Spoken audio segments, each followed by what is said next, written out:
Mesdames, Messieurs, bonsoir et bienvenue à cette édition, le sommaire. Le peuple béninois élira le 8 janvier prochain ses représentants de la 9e législature au Parlement. Pour une élection apaisée, le révérend Timothée Eyitan lance un appel aux Béninois. Décédé à 95 ans, le pape Benoît XVI sera conduit dans sa dernière demeure le 5 janvier prochain. Suite à son décès, le président Patrice Talon adresse ses condoléances à l'Église catholique. La vitrerie est une activité artisanale ou industrielle qui consiste à fabriquer et à poser des vitres. Dans cette édition, vous irez à la découverte de cette activité.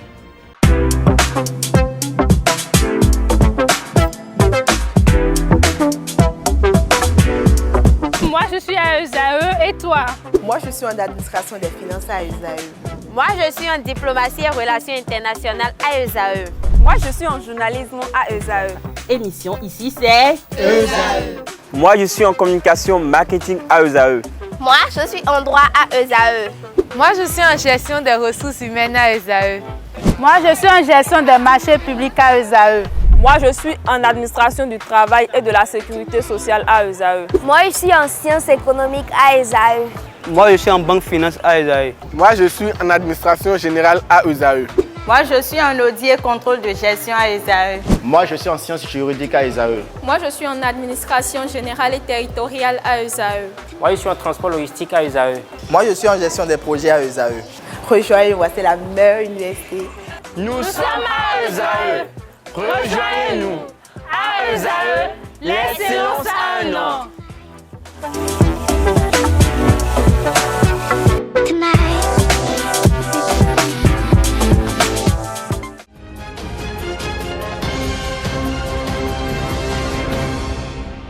Bonsoir, le 8 janvier 2023, les Béninois iront aux urnes pour élire les députés de la 9e législature.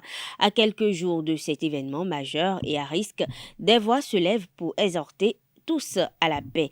Le révérend Timothée Eyitan n'a pas dérogé à l'exercice. Il appelle le peuple et les acteurs politiques à la paix tout en les invitant à aller voter. Suivez ses propos au micro de Anaël Dorou. Le Bénin est un pays de paix et nous avons déjà la culture de la démocratie au Bénin. Pour ma génération et les générations qui sont un peu après nous, nous savons que quand il y a élection, c'est la fête. Quand il y a élection, c'est le meilleur moment d'exprimer, que chacun exprime son suffrage. Donc, je crois que nous devons garder ce même esprit de fête pour pouvoir aller le 8 prochain aux élections. Je demande la paix, je demande la tolérance, je demande que les gens ne répondent pas, même si l'autre côté vient avec violence. La Bible dit que une parole douce calme la fureur. Donc nous devons tolérer, nous devons pardonner, nous devons accepter les autres, nous devons voir que nous sommes des frères. Après le 8, nous revenons encore dans les liens de fraternité. Donc moi je voudrais demander à tous les Béninois d'aller exprimer leur choix et de le faire de manière festive pour que notre pays puisse continuer de grandir.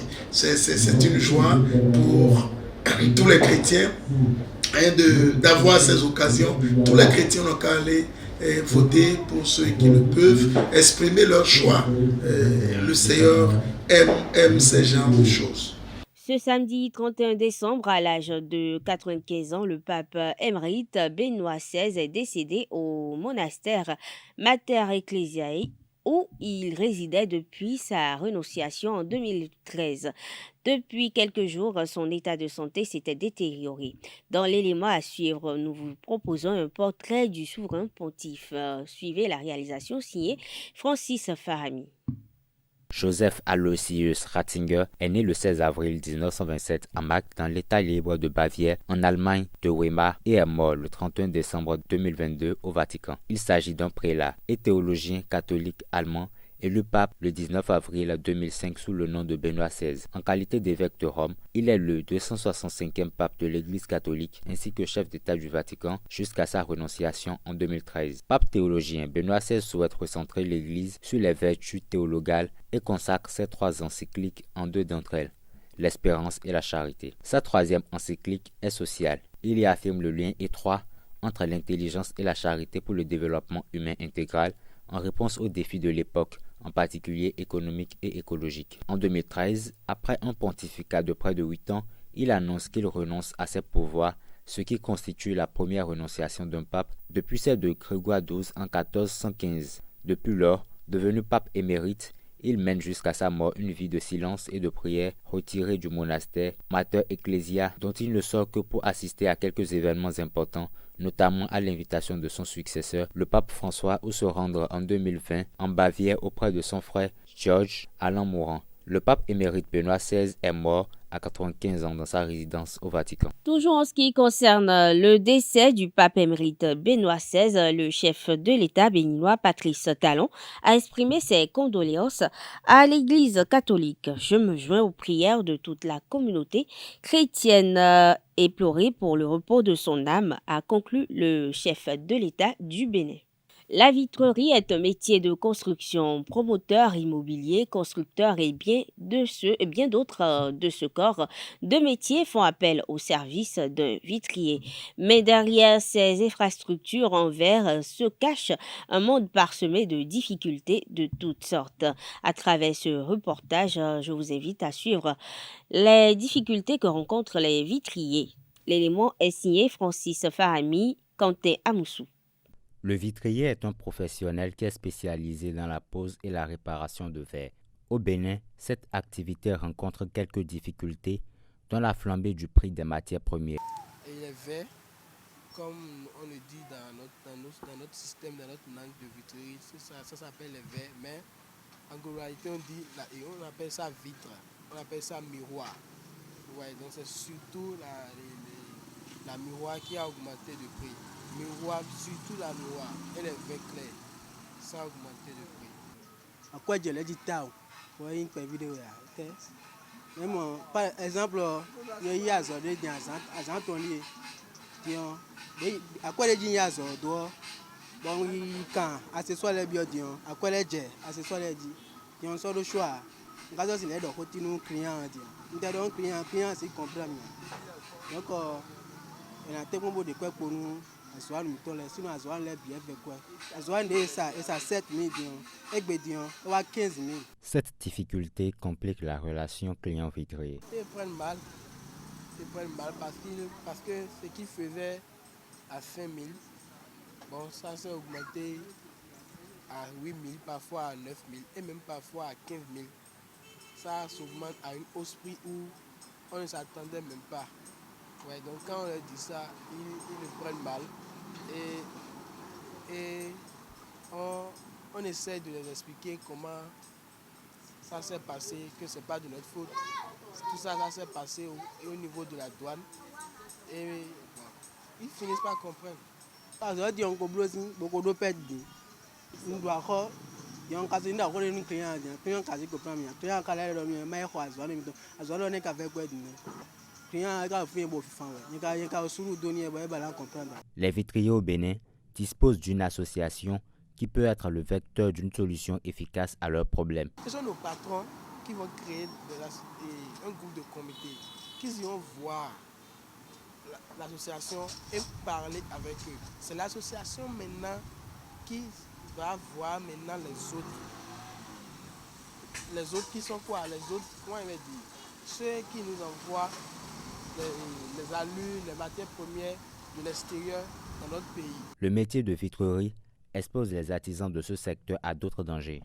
Le cordonnier est une personne qui fabrique des chaussures ou d'autres produits de maroquinerie.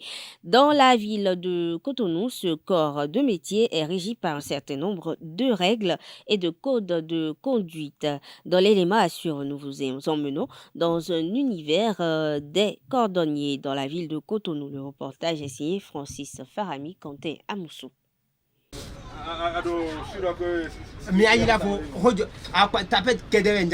Julien, cordonnier depuis près de 10 ans, est installé à Gbadjilomende, Cotonou, depuis environ 5 ans.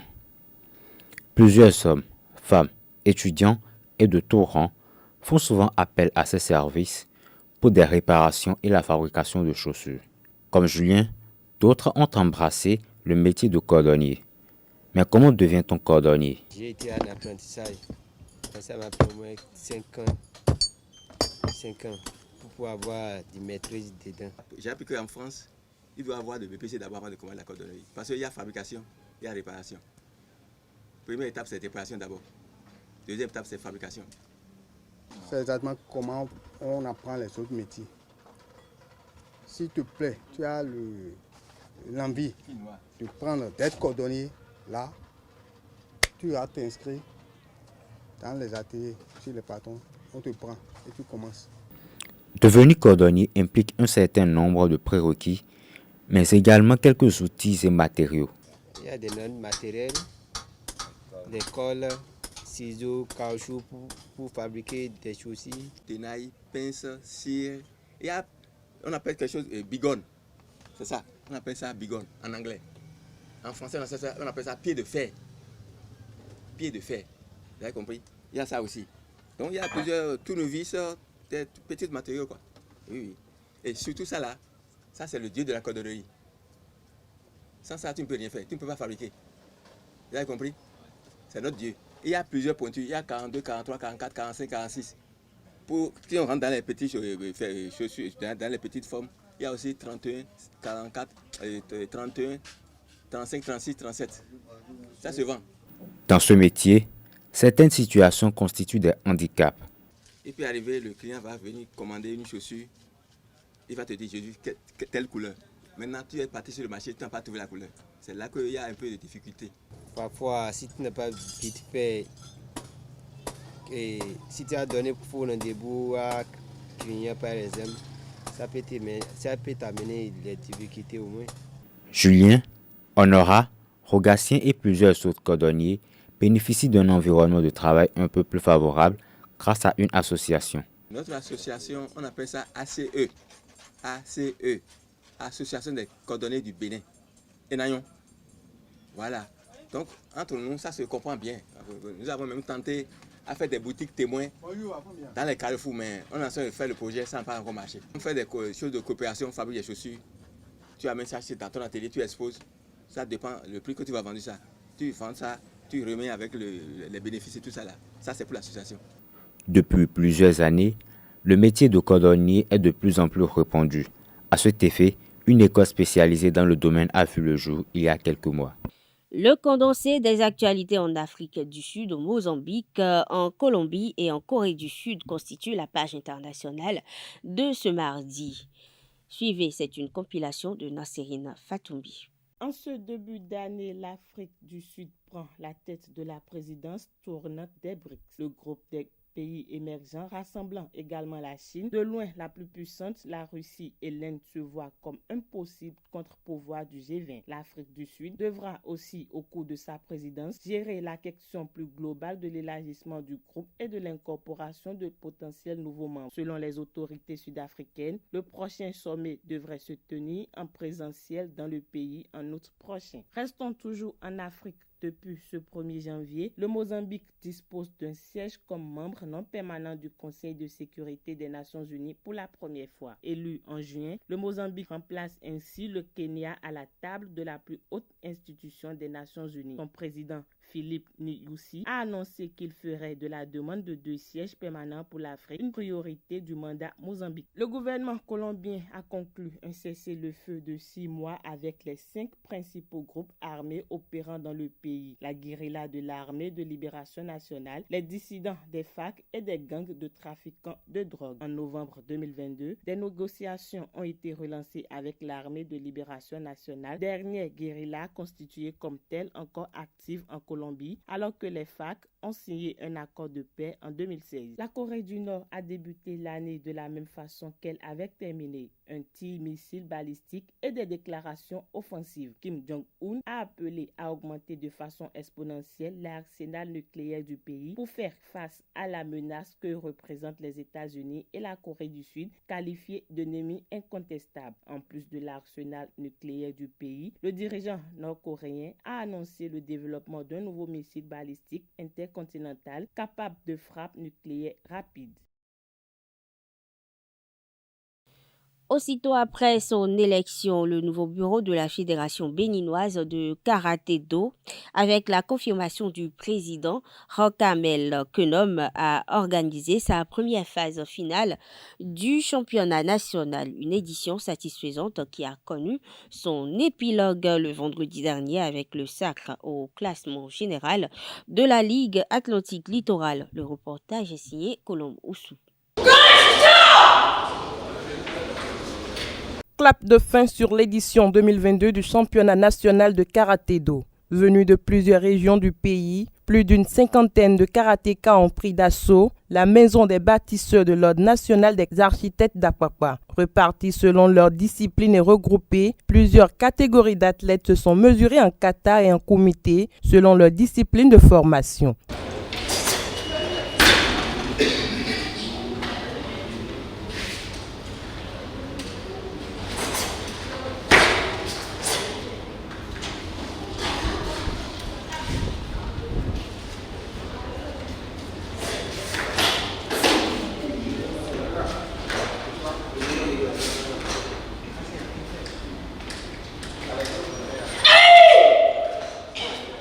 39 médailles, dont 13 en or, autant en argent et en bronze, ont été distribuées par la FEBECADO, permettant aux meilleurs de monter sur les différents podiums. Au terme de la compétition, ils expriment leur joie. On a bien travaillé et on a eu une médaille d'or et une médaille de bronze. Et je suis très content d'avoir eu ces deux médailles. Je suis très content d'avoir gagné cette médaille d'or. Je suis vraiment content d'avoir gagné ces deux médailles d'or en kata et en kumité, et aussi la médaille d'argent que j'ai eue en kata équipe senior avec mes coéquipiers. Je suis vraiment content car j'ai pu conserver mon titre de 12 champion du Bénin de l'année passée. Mes impressions sont bonnes. J'ai eu une médaille d'or en kumité, une médaille d'argent en kata. Mes impressions sont bonnes. Je me suis bien battue, j'ai bien travaillé pour avoir ces deux médailles. Une organisation réussie qui permet à la FEBECADO de tenir en respect son programme statutaire de la saison. Il y a eu une belle fête, les délégations sont venues, il y a eu des échanges, il y a eu une occasion pour les différents athlètes de s'essayer. Et nous constatons quand même qu'il y a du travail qui se fait dans les différentes ligues. La compétition était plus ou moins d'un certain niveau. Et je crois que c'est à l'actif du comité exécutif. Toutefois, il urge d'appuyer les cadres afin que le renouvellement se fasse vers le haut. Par moment, on voit qu'il y a quand même un déphasage entre des athlètes. Et cela, la tâche nous revient, il nous revient d'essayer de relever, n'est-ce pas, comment on dit, de relever le niveau, d'élever le niveau par endroit pour que nos athlètes soient quand même assez représentatif à l'externe. 2023 est surchargé. Et il y a 2026 à côté parce que, comment on dit, les Jeux mondiaux de la jeunesse se passeront pour la première fois en Afrique et au Sénégal. Et ces enfants que vous voyez aujourd'hui, n'est-ce pas, il va falloir que nous fassions tout pour qu'ils puissent, si d'aventure le karaté était retenu, n'est-ce pas, parmi ces Jeux-là, que ces enfants puissent représenter valablement le Bénin. Ceux de l'Atlantique sont déjà sérieusement regroupés et pour nous c'est de pouvoir avoir les meilleurs de tous les départements, les mettre ensemble et faire un travail de fond pour que les athlètes qui représentent le Bénin nous proviennent d'un peu partout, que l'équipe nationale soit vraiment le creuset des talents de tous les départements et que là, qu'on travaille avec eux davantage dans un regroupement programmé.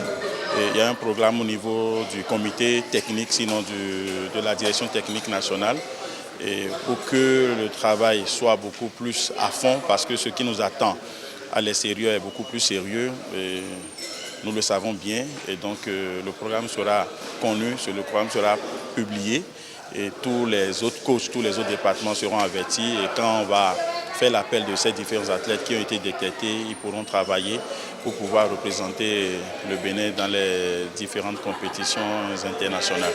Les rideaux sont tombés sur cette première activité du nouveau bureau exécutif de la FEBECADO, cap sur les défis de 2023.